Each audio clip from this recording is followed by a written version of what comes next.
शादी के बाद नीरजा अपनी सास के मुंह से यही शब्द बार बार सुनती रहती थी। मेरी बेटी तो पूजा के फूल समान पवित्र है। कई दिनों तक तो उसे समझ नहीं आया कि उसकी सास ऐसा क्यों कहती है। उसने सोचा कि बेटी के प्यार में माँ ऐसा कहती होंगी। पहले तो उसने इन बातों पर ध्यान नहीं दिया, परंतु 2-3 महीने बाद लगा कि ये बातें उसे ही सुनाकर कही जाती थी। एक दिन उसकी मासी सास उसकी सास से मिलने आई। दोनों बहनें बैठकर बातें कर रही थी। नीरजा की सास कहती है, हॉस्टल में रहने वाली लड़कियां पता नहीं क्या क्या करती होंगी, घर वालों को क्या पता चलता होगा। मेरी बेटी ने तो इसीलिए पत्राचार से पढ़ाई की, कॉलेज में तो आवारागर्दी करने ही जाती हैं लड़कियां। उसकी मासी सास ने भी हाँ में हाँ मिलाया।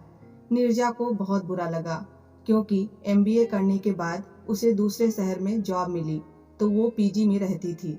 वहाँ के ऑफिस में ही मीटिंग के लिए नीरजा का पति कुणाल आया था। नीरजा की सादगी और बुद्धिमत्ता से प्रभावित होकर उसने नीरजा से सीधे पूछा, आपकी जिंदगी में अगर कोई और नहीं है तो क्या मैं अपने पेरेंट्स को आपके घर आपका हाथ मांगने भेज सकता हूँ? नीरजा भी कुणाल के व्यक्तित्व से प्रभावित हुई और हामी भर दी।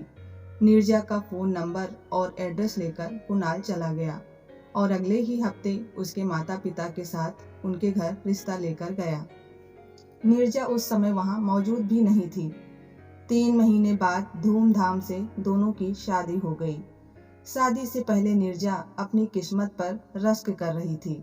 इतना समझदार पति और ससुराल वाले मिले हैं जिन्हें उसके जॉब से भी कोई प्रॉब्लम ना थी। पर शादी के थोड़े दिन बाद उसे लगा ऐसा शायद उसका भ्रम था। उसकी सास ससुर नीरजा को सुनाकर आपस में बातें किया करते कि जो लड़कियां अकेले रहती हैं उनका क्या भरोसा, पता नहीं क्या क्या करती होंगी, रात बेरात बाहर घूमती होंगी। नीरजा ने ये बात कुणाल को बताई तो कुणाल ने कहा, माँ पिताजी पुराने ख्यालात के हैं, वो ऐसा सोचते हैं इसलिए सामान्य बातचीत करते हैं। इसका मतलब ये नहीं कि वो तुम्हें कहते हैं।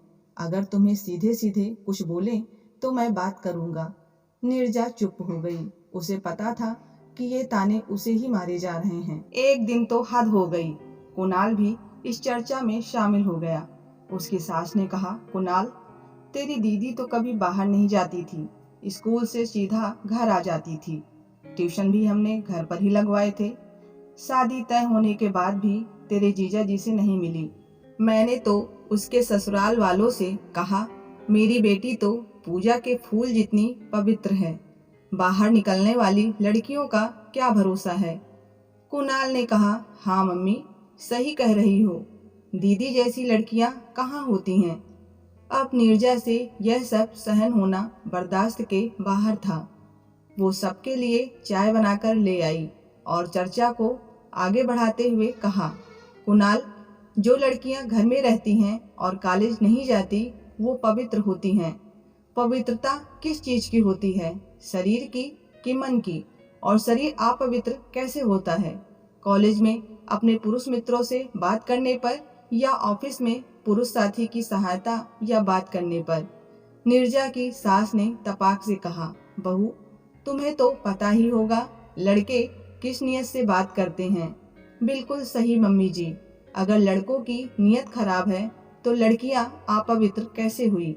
फिर तो कॉलेज ऑफिस ना जाने वाली लड़कियां भी मार्केट में दुकानों में लड़कों से ऑटो वालों से बात करती हैं, तो क्या वो भी खराब हुई? फिर तो सारे ही अपवित्र हुए। अब नीरजा की सास ने दूसरा दांव खेला, तुम्हारी शादी तय हुई थी तो तुम कुणाल से मिली थी अकेले, हमें तो कुणाल के दोस्तों से पता चला। अगर तुम मेरे बेटे से मिल सकती हो तो औरों से भी मिलती रही होगी।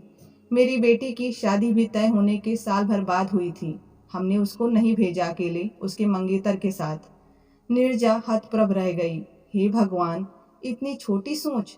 पर आज जवाब तो देना ही था। उसने कहा, मैं अपनी माँ को बता कर गई थी आपके बेटे से मिलने।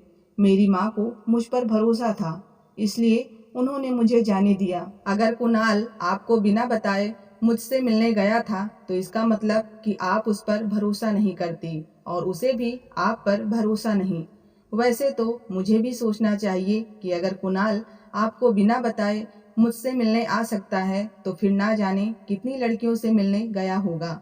आप सिर्फ ये क्यों सोचती हैं कि पूजा के पवित्र फूल सिर्फ देवों को चढ़ाने के लिए होते हैं? पूजा के फूल देवियों पर भी चढ़ाए जाते हैं और उनका पवित्र होना भी उतना ही जरूरी है। कुणाल और उसकी माँ की जबान हलक में ही अटक गए। उस दिन के बाद से पूजा के पवित्र फूल वाला ताना बंद हो गया। अब जब मासी सास आती तो नीरजा की सास कहती, बहन, आजकल की पढ़ी लिखी लड़कियों की तो जबान इतनी लंबी है, इन्हें कोई कुछ नहीं कह सकता। नीरजा हंसते हुए कहती है, मासी, आजकल की लड़कियां तर्क के साथ अपनी बात रखती हैं तो सामने वाले को चुप होना ही पड़ता है। उम्मीद है आप सबको ये कहानी पसंद आई होगी। पसंद आई तो प्लीज़ वीडियो को लाइक और चैनल को सब्सक्राइब करना ना भूलें। मिलते हैं नई कहानी के साथ, तब तक के लिए धन्यवाद।